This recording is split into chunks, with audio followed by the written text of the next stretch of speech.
Jake, how is crypto and cold storage treated in a bankruptcy? What are legitimate ways individuals structure assets in advance to protect them properly?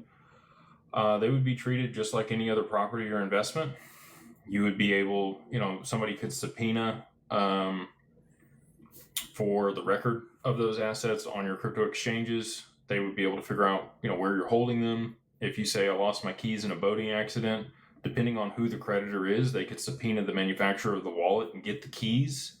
If it's the U.S. government or somebody else.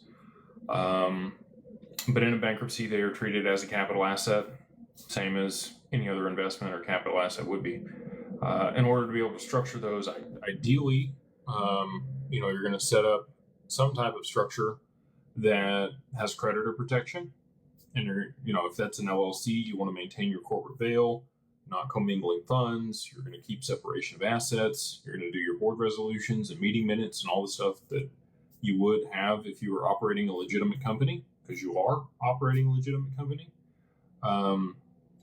A trust. So a revocable trust isn't going to do much for you. There's no EIN. There's no creditor protection for that. If you set up an irrevocable trust, sure, that's got its own EIN. You're going to have a separation of control there, though. You're going to have a trust protector. You're going to have a distribution trustee.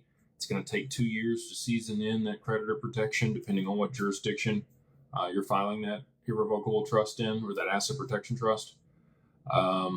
If you get your assets offshore, you could go to the Cook Islands. That's the most secure. It's never been penetrated even by the U.S. government. But you're going to lose a lot of control of the assets if you're doing it that way. So just be aware, it's kind of a give and take.